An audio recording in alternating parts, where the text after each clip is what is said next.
So, hi everyone, this is editor Bill Hernandez at rockbandreviews.com in Miami.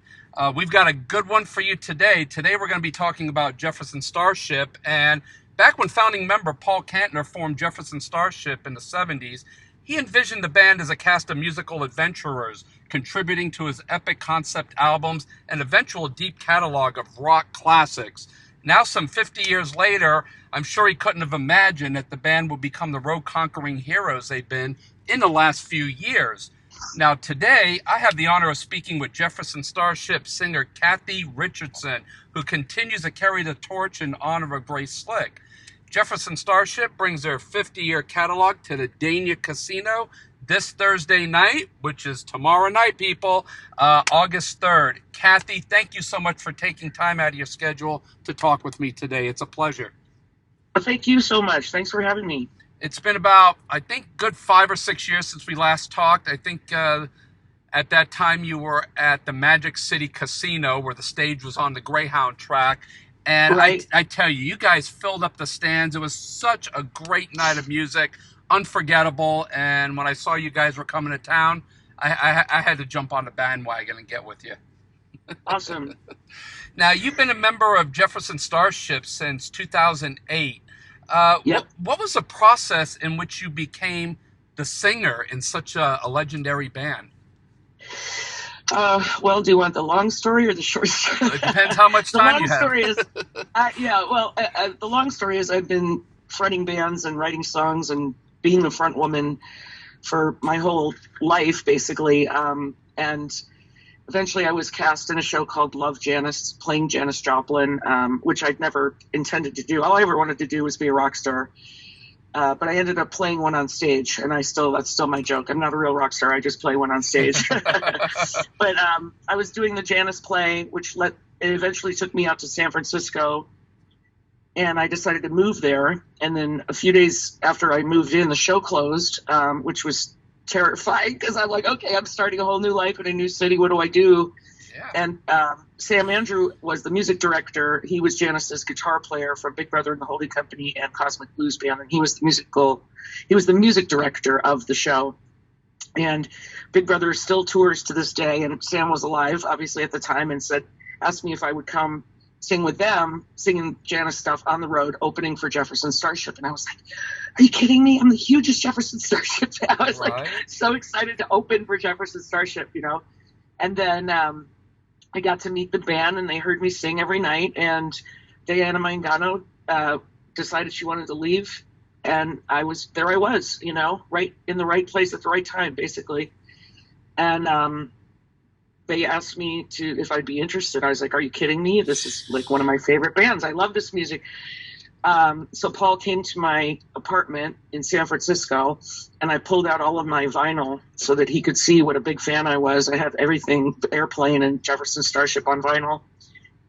And we got out some guitars, we played a little, harmonized a little. He said, this is just a formality. You're already in, So that's how I got in the band. And it's just been an amazing journey since then. Your vocals and your range, I mean, they're insane. I mean, just to even try to go toe-to-toe with someone like Grace Slick, I mean, you are absolutely right there. I mean, it's insane. And even your mannerisms on stage, it's amazing. Now, at what point in your life did you realize that you had such a powerful voice?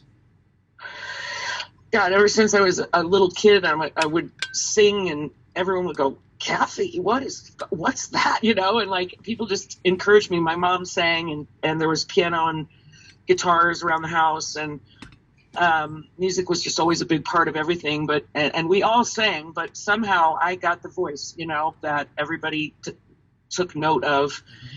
And I remember my first, one of my first performances, I sang Sammy, a Barbra Streisand song, Sammy Made the Pants Too Long. I conceived this whole costume, and my mom got the sheet music and accompanied me on piano. We played it at this church variety show. And at the end, they all jumped up out of their seats, and I was absolutely terrified. And I was like, "What is going on?" I ran backstage, and my mom is all excited. "Cathy, they gave you a standing ovation." I'm like, "What does that mean?" You know, it means you're really good, and they really liked you. And so I was like, "Okay, well now I have to make them stand up every time. If I don't, then I failed." That's how I feel. Oh my gosh. So, so obviously you come from a musical family. Were they Yeah, supportive of you becoming a singer? 100%. Oh, Yeah, that's I mean, awesome. I feel like my mom. I was sort of, she was living vicariously through me because she was a wonderful singer and she sang her whole life, but she never pursued it as a career. And I think, you just were, nobody encouraged you to do that back then. And she could have, Hmm. if anyone had told her she could, and that's why I feel I was able to, because my parents gave me the blessing and they were always my biggest fans. They came to every show. They let me rehearse with my bands in the basement. And they Wow. let me, we had drum set down there. I'd bang on the drums. They allowed it. And it allowed me to become who I am, So all the love to my parents for that. Now, if you weren't a singer, what do you think you might be doing to earn a living? Did you ever have Ugh, anything to fall back on or other interests? no. I feel like the best advice I ever got was don't have something to fall back on or you will.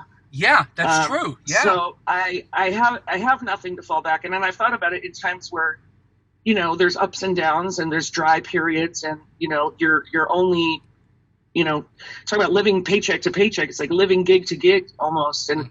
stuff gets canceled. And all of a sudden you're like, what do I do? I can't go. Now I'm kind of a celebrity. I can't go like drive Uber or something. Sure. I can't recognize, you know. But that's what I think about when I'm like, oh, money's tight now. We're not playing. What am I going to do? Hmm. But I usually find a way to scrounge up a gig here or there. It falls in my lap. I don't know. I'm just lucky that way. People, it's miraculously every time we have a dry period, I'll get a call from a local club in Chicago that says, "Hey, do you want to play?" And that kept me going all through the pandemic too, because all the clubs in Chicago were trying to figure out how to stay in business without live crowds, and live Sure. music. And so that, many clubs that I play at pivoted. We did a back of a pickup truck show where we drove around with a PA and we went to different neighborhoods and people come out Oh, to their that's house and cool. play and they donate online. And that was a really cool one. And then many places just built a little outdoor space with small, or City Winery did 50-person shows and do 2 shows on a Saturday, so I'm just lucky like that. I tell you, it's so glad that we bounced back from that, and everything is just blooming right now. Yeah. So now, as a singer, what do you do, if anything, to maintain your vocals while on tour? Try to sleep as much as I can, drink a lot of water.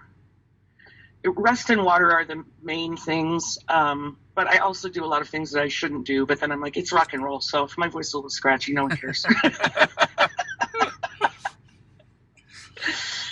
Yeah, we're having a great time on this. We're on the Bret Michaels Party Gras tour right now. We're doing this stop. We're filling in some of the weeknights with our own shows, where we get to play, where we get to headline, and because we're opening for Bret. But Mhm. it's so much fun. We're playing these huge amphitheaters every night, and Bret gets all the bands up on stage at the end of the night, and it is just a huge, huge party, and everybody is so nice and so fun. And it's just like we're having the time of our lives right now. So, like, down the road, what is next for you and Jefferson Starship? Any original material coming out? Anything being written right now? Yeah, we went in this. Well, we released a record, "Mother of the Sun," in Hmm. 2020, which is still kind of new because weren't able to really go out and tour it. But it's so we have new music out there, and including "It's About Time," which was co-written with Yes. Grace Slick, lyrics, and original bass player Keith Sears came back for 3 songs. So we do want to do new music. We always want to honor and touch back to the original Jefferson Starship. So, but I'm a songwriter and I love writing music, and so it's a bunch of the guys in the band are, and so it's been fun to just get together and try to write new music Mhm. together as a band and make it sound Jefferson-y without trying to rip anything off, but like Sure. keep it in the vein. So I think we really did that with Mother of the Sun. Then we got right back in the studio and recorded 5 more songs that are just kind of sitting there waiting for us to do something with them. We also have a live album completely mixed, ready to go. We filmed a 10 camera shoot, and we just it's like all this stuff just takes money. You got to edit it. You got to we're independent artists now. We're not on a we're not on a record label. Sure. The old music is, but our band is not. So it's just financing everything ourselves and trying to find the time because we're on tour 12 months out of the year. Sure. Well, that's great news. We have some things to look forward to, especially Jefferson Starship fans. So when all that stuff comes out, we'll be sure to share it with all of our listeners and our readers. And Cathy, thanks again for such a great conversation. It's always great talking with you. And let's remind everyone to come out tomorrow night to the Dania Beach Casino, Jefferson Starship, live and in living color. Awesome. Thanks so much, Phil. You're welcome. Hope everybody can come out. Oh yeah, love you guys. Yeah, we're coming out, and I want to ask you. We love to do giveaways, and we have this brand new guitar sitting in our office that we would love to give away to a Jefferson Starship fan. Would you guys mind signing it for us before or after the show? We wouldn't mind at all. Of course we will. Okay, great. I'll set it up, and we'll see you then. Great. Thanks, Bill. Safe travels on the road. Okay, you too. Take care. Bye, dear. Bye-bye.